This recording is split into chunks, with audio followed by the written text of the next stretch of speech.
안녕하세요. 하나님의 말씀을 배달합니다. 요교교회 박윤성 목사입니다. 오늘 묵상할 본문은 사도행전 9장 23절에서 31절까지의 말씀인데요.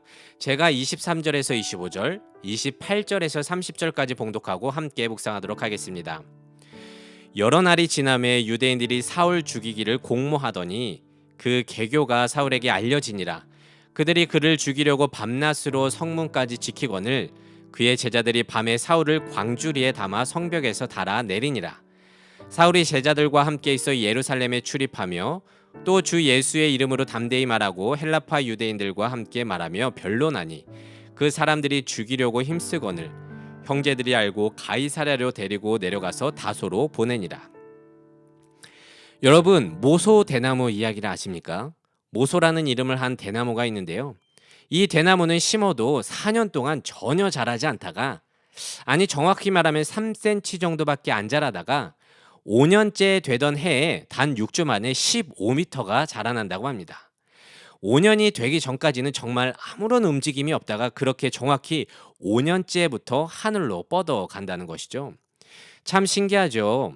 그런데 왜 그렇게 시간이 걸리느냐 하면 그렇게 높게 자라기 위해서 땅속 깊은 곳까지 뿌리를 내려서 그렇다고 합니다.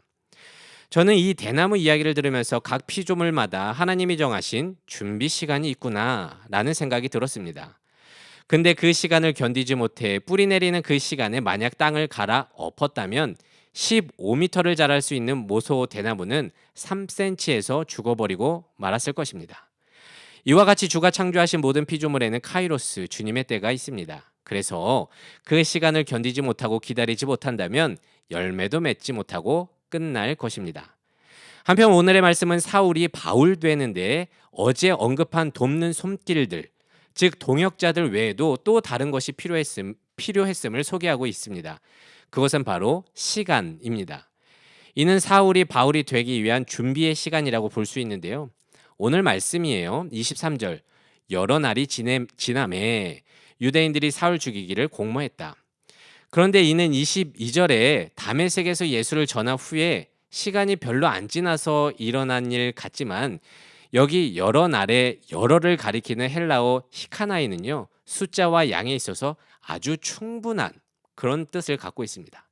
그래서 이 짧은 구절 사이에는 충분한 시간이 지났다는 말인데요. 그렇다면 과연 바울에게 있어서 그 시간은 언제였을까요? 바울이 갈라디아서 1장 17절에서 이렇게 고백합니다.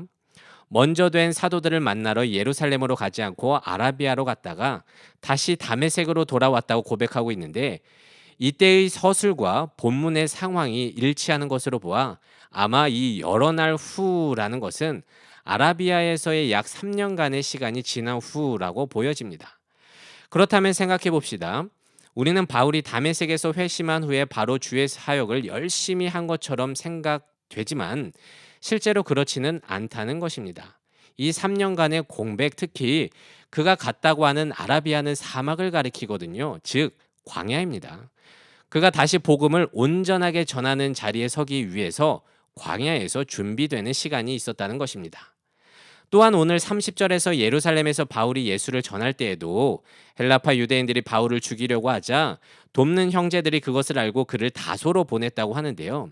그리고 나서 바울의 행적이 전혀 언급되고 있지 않다가 11장에서 바나바가 동역자로서 재등장하는데 이 시간을 계산해 보면 바울은 다소에서 약 10년의 시간을 지낸 것으로 추정됩니다. 그러니까 바울은 우리가 알고 있는 위대한 복음 전도자로서의 사도 바울이 되기까지 꽤나 긴 시간을 보이지 않는 곳에서 지냈음을 알 수 있습니다. 근데 이게 바울뿐이겠습니까? 100세까지 이삭을 기다렸던 아브라함도 출애굽을 인도하기까지 광야에서 40년을 지냈던 모세도 그런 준비의 시간이 있었습니다. 하나님은 그렇게 사람을 능력만으로 쓰지 아니하시고 그가 주님의 온전한 사람이 되기까지 충분한 시간을 드린다는 것을 알 수 있습니다.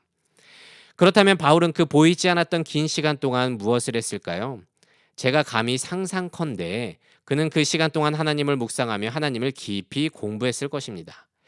자신의 인생을 돌아보며 그 인생 속에서 역사하신 주의 섭리를 깨달으며 유럽에서 담대히 복음을 전하기 위한 기초 신앙 훈련을 했을 것입니다.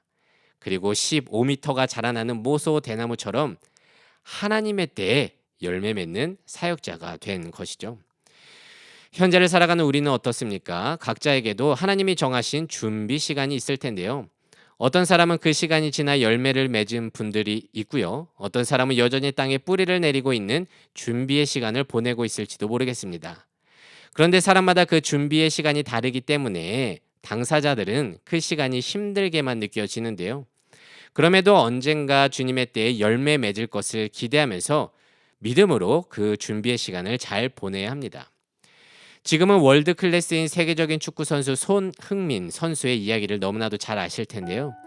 그는 어느 누구보다 양발을 잘 쓰는 선수인데 그렇게 되기까지 왼발을 집중적으로 단련했고 어렸을 때는 볼을 자유롭게 컨트롤하기 위해서 슛 연습보다 기본기 연습에 더 치중했다고 합니다. 그리고 그의 나이 18세 때 프로에 입문하여 클럽 최연소골을 넣는 세계적인 선수가 되었는데요. 세상에도 이런 기다림의 준비 시간이 있는데 하나님의 사람이 되기 위한 준비의 시간은 어떻겠습니까? 여러분, 하나님은요, 사람을 세우기 전에 절대적으로 시간을 들이십니다. 그리고 우리는 그 시간을 통해 천천히 하지만 단단히 믿음이 자라나는 필수적인 귀중한 시간이고요. 그 시간을 통해 하나님의 마음과 주의 뜻을 알아가는 그런 소중한 기간이 됩니다. 물론 그 시간이 얼마나 되는지 몰라서 힘들고 견뎌내는 것이 여간 쉬운 게 아니지만 부디 날 사랑하시는 신실하신 하나님을 신뢰함으로 절대 포기하지 말고 앞으로를 위해 준비하는 믿는 자들 됩시다. 그리고 주님의 때에 힘차게 나아갈 것을 기대하며 그 시간 동안 믿음의 뿌리를 깊게 내리는 우리 모든 믿는 요셉 청년부 모든 청년들 되시기를 진심으로 소망합니다. 오늘의 말씀을 묵상하며 내 삶에 적용하기를 원합니다. 첫 번째, 내 삶의 주님의 준비 시간에 나는 어떤 것을 준비해야 할지 생각해 봅시다. 인생과 신앙에 있어서 깊게 뿌리 내려야 하는 부분은 무엇이 있는지 돌아보며 그것을 위해 기도합시다.